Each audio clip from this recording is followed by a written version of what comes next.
দিন নিয়ে যাওয়া হয়। এটা হচ্ছে আপনার আনুমানিক, আমি সঠিক আমার খেয়াল নেই, তবে 15 তারিখের দিকে আই থিঙ্ক ঘটনাটা। আমি তখন সন্ধ্যার দিকে আমি আমার নর্মালি আর কি ফ্রেন্ডসদের সাথে কথা বলবো যে তারা কখন কোন দিন আর কি কোথায় যাবে, যে কখন কোথায় আন্দোলন করবে। তো আমরা নর্মালি আর কি অ্যাকচুয়ালি ফরদ ভাইয়ের সাথে আমাদের সাথে পরিচয় হয়। তো ফরদ ভাইয়ের সাথে যখন পরিচয় হয় তখন আমরা সিদ্ধান্ত নিয়ে নিয়েছিলাম যে আমরা সবাই অলওয়েজ অল টাইম আমরা ইয়াতে থাকবো, আপনার শাহবাগ স্থানে থাকবো। তবে শাহবাগ স্থানে যখন আমরা সিদ্ধান্ত গ্রহণ করি, তারপরে আমাদের পার্শ্ববর্তী এলাকায় যে যাত্রাবাড়ি গোলাপবাগ, এখানে আপনার প্রচুর বাজেভাবে আর কি হত্যাকাণ্ড চলতেছিল।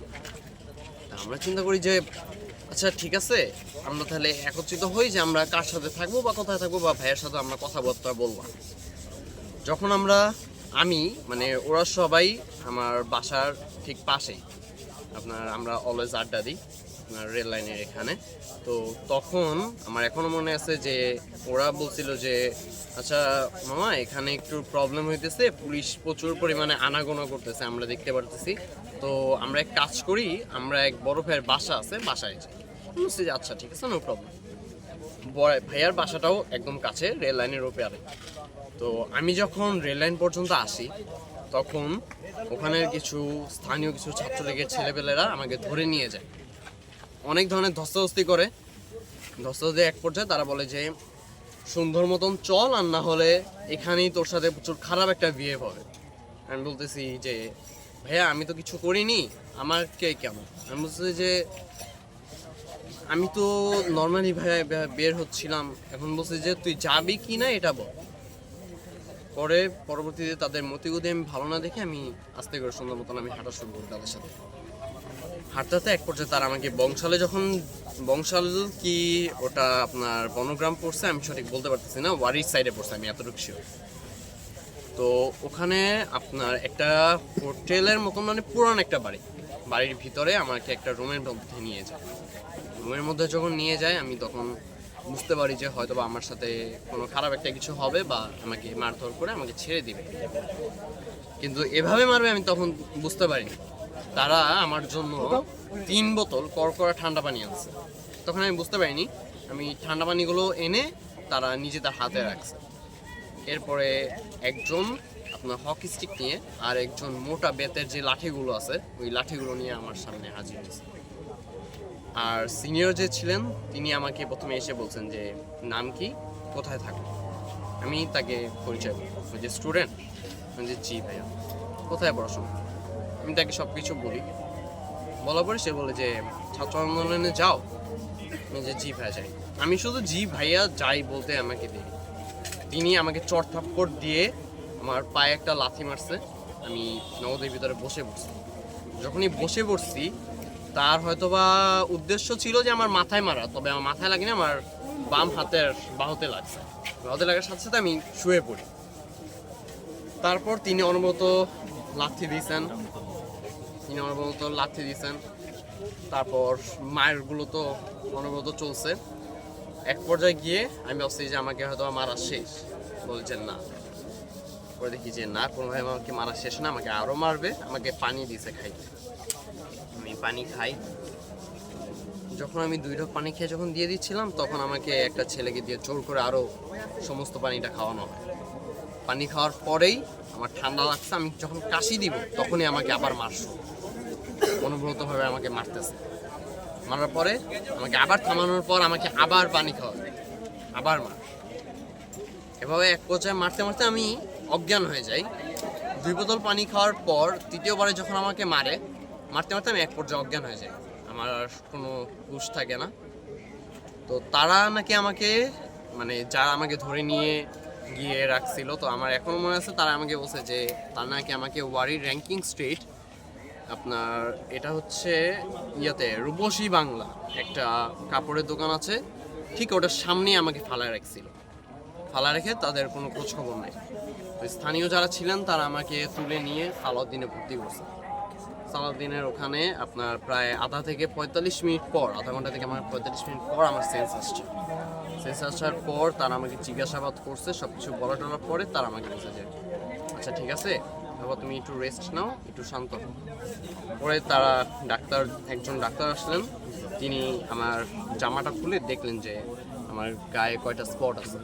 আমার এখনো মনে আছে ডাক্তার নিজেই আমার শরীরের স্পটগুলো দেখে সে নিজেই চোখ থেকে তার পানি বের হয়ে গেছে।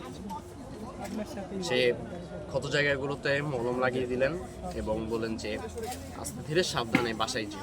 আমার এখনো মনে আছে আমাকে একটা ভাইয়া প্রচুর হেল্প করছিলেন।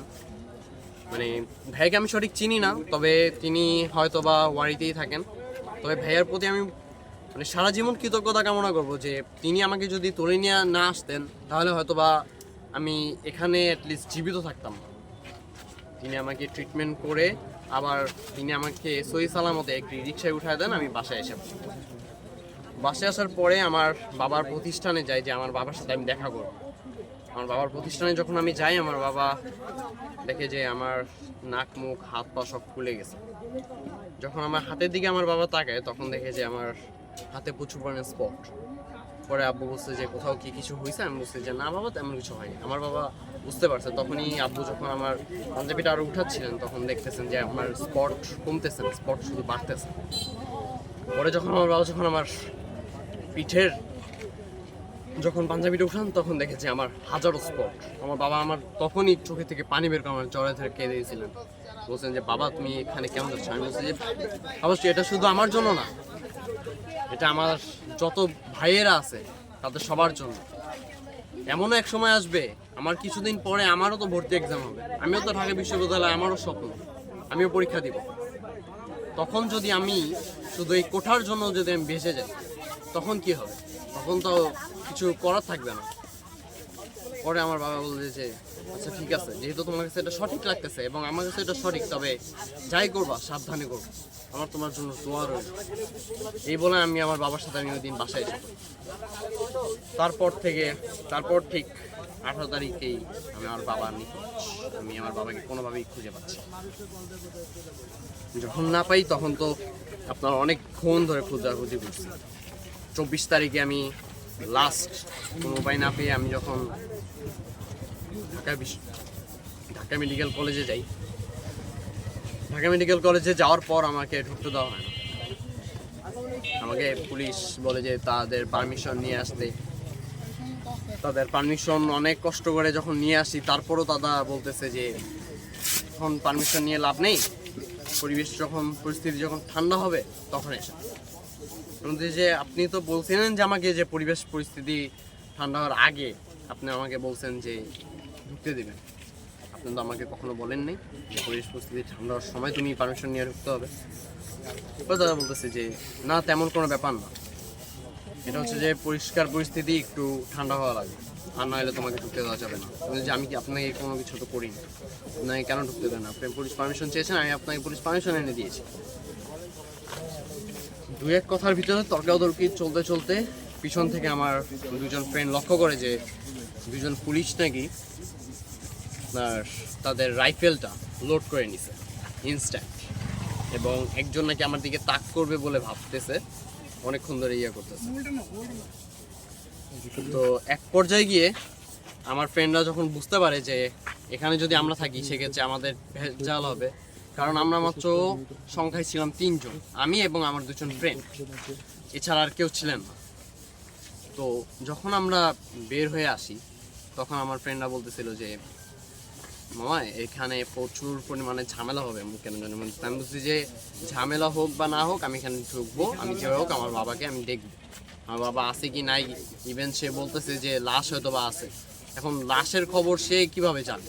আমার মনে যেটা কোশ্চেন ছিল যে লাশের খবর তো তার জানার কথা না, আমার বাবা তো এখানে ট্রিটমেন্ট অবস্থাও থাকতে পারতো। আমার অনেক স্টুডেন্টরা আছে এবং অনেক আমার ভাইয়েরা আছে যারা ট্রিটমেন্ট অবস্থায় ভিতরে ছিল, তাদের তো লাশের তো কোনো কোশ্চেন আসে না।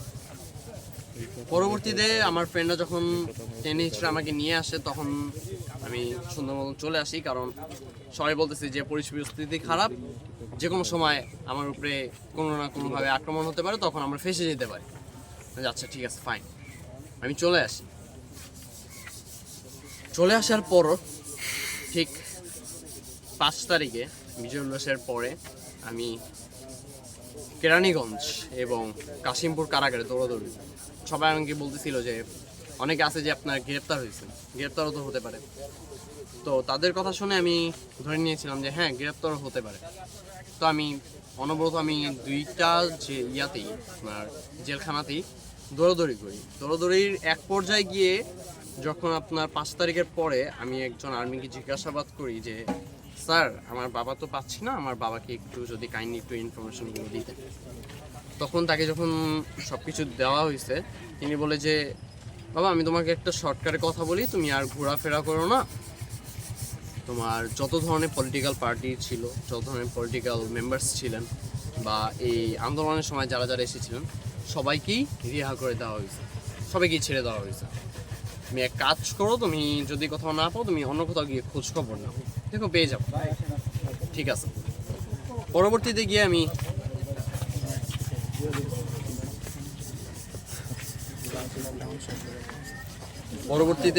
আমি গিয়ে আঞ্জুমান মুফিদুল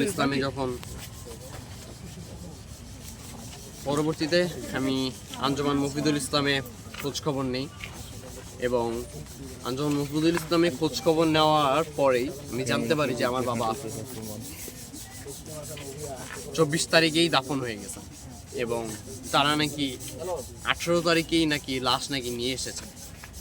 18 তারিখে নাকি লাশ নাকি তারা মানে একটু ভুল হয়েছে যে 18 তারিখে নাকি তারা লাশ পেয়েছে। 18 তারিখে লাশ পেয়ে তারা নাকি 24 তারিখে দাফন করে দিয়েছে। আমার কথা হচ্ছে যে নর্মাল একজন আমার বাবা ছিলেন। আমার বাবা আহামরি যে পলিটিক্যাল পার্টি ছিলেন বা আহামরি যে পলিটিক্যাল ইস্যুসে যে জড়ায় ছিলেন তেমনটা না। আমার বাবা জামাত সাপোর্ট করতেন, আমি এটা স্বীকার করি। তবে হ্যাঁ আমার বাবা জামাত সাপোর্ট করতেন ঠিকই, কিন্তু ওই দিন আমার বাবা কোনোভাবেই আন্দোলনে বের হন নাই। বাট হ্যাঁ আন্দোলন উপলক্ষে যতদিন পর্যন্ত আপনার ইন্টারনেটটা চালু ছিল ততদিন পর্যন্ত আমার বাবার যত ধরনের বৈষম্য বিরোধী ছাত্র আন্দোলনের ব্যাপারে স্ট্যাটাস দিতেন, কঠিন কঠিন কিছু স্ট্যাটাস দিতেন এবং এটা আপনার কিছুটা ছিল সরকার বিরোধী। ওই দিনে মানে সরকার বিরোধী বলতে গেলে ভুল হবে, সঠিক কথায় বর্তমানে বলতে গেলে যে সঠিক যে কোনো কথা বলতে গেলেই তা সরকারের গায়ে বেঁধে যায়, সরকার বিরোধী হয়ে যায় তা।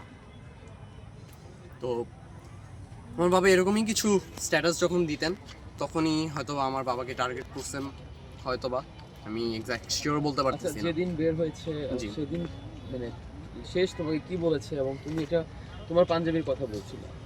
আমার পাঞ্জাবির কথা হচ্ছে যে ওই দিন সকালবেলার ঘটনা এটা। সকালবেলা আমি যখন আন্দোলনের ক্ষেত্রে বের হব তখন আমার বাবা আমাকে বলছিল যে বাবা আমার পাঞ্জাবিগুলো তো ময়লা হয়ে গেছে, এগুলো তো তোমার মেশিনে ওয়াশিং মেশিনে দিয়ে ধুইতে হবে। আমি বলছি ওকে ফাইন, তাহলে আমার পাঞ্জাবি আছে তুমি ওটা পরতে পারো। পরে আমার বাবার আমার হোয়াইট কালার একটা পাঞ্জাবি ছিল, ওই পাঞ্জাবিটা আমার বাবার পছন্দ হয়েছে। বলছে যে বাবা তাহলে আমি এটা পরলাম। আমি বলছি ওকে ফাইন পরো, সমস্যা নেই। পরে যখন আমার বাবা পাঞ্জাবিটা পরছেন আমার বাবা বলতেছে যে বাবা ছেলের একই একদম ম্যাচিং আমি বলছি হ্যাঁ অবশ্যই, হবে না। পরবর্তীতে আমি যখন বের হয়ে আমার এখনও একটা বিষয় আমি ওখানে বলতে ভুলে গেছিলাম যে আমার বাবাকে আমি বলেছিলাম বাবা যদি কোনো ধরনের ভুল হয়ে থাকে আমার, সেক্ষেত্রে আমাকে ক্ষমা করে দিও। ছেলে হিসাবে আমি তোমার কাছে অনেক ধরনের ভুল করতে পারি, এই ভুলগুলো তুমি আমাকে ক্ষমা দৃষ্টিতে দেখো এবং আমাকে ক্ষমা করে দিও। বাবা আমাকে জড়া দেওয়া বলছিল যে ছেলেরা হাজারো ভুল করবে, বাবা আমার কাছে ক্ষমা চাওয়া মতোই তারা ক্ষমা পেয়ে যাবে, যে এটা কোনো ব্যাপার না, দুর্বোকা, এটা কোনো বিষয়, এটা সাধারণ বিষয়, তুমি যাও, তুমি বিজয়ে ফিরে আসো, আর তোমার ব্যাপারে আমার কোনো ধরনের কোনো অবজেকশন নেই। ওই দিন আমার বাবার সাথে ওই সময় আমার লাস্ট দেখা ঠিক শাহবাগে যখন 6:30 বাজে, তখন আমার বাবা আমাকে কল দিয়েছিল যে আমি কোথায় আছি, কীরকম অবস্থায় আছি তা জানার জন্য। আমি আমার বাবার কলটা ধরে আমি বলছিলাম যে বাবা আমি একটু ব্যস্ত আছি, আমি একটু ঝামেলার ভিতরে আছি। আমার বাবা বলছিল যে বাবা যেখানেই থাকো সেফ থেকো, যদি কোনো ধরনের সমস্যা হয় আমাকে একটা কল দিও, আর সব সময় সত্যের পথে থাকবা, অন্যায়ের পথে কখনো প্রশ্রয় দিবা, আমি তোমার পাশে আছি। এই বলে আমার বাবা কল কেটে দেয়। তারপর যখন আমি বাসায় আসি, বাসায় আসার পর আমি শুনি যে আব্বুকে খুঁজে পাওয়া যাচ্ছে না, আব্বু নাকি মিসিং। তো আমার কথা ছিল যে হয়তো বা এশার নামাজ পড়তে গেছে, দেরি হতে পারে, কিন্তু পরবর্তীতে এশার নামাজ পড়তে গিয়ে যে আর আমার বাবা যে জীবিত আসবে না, এটা আমার কল্পনার বাইরে ছিল। এটাই আমার বক্তব্য এবং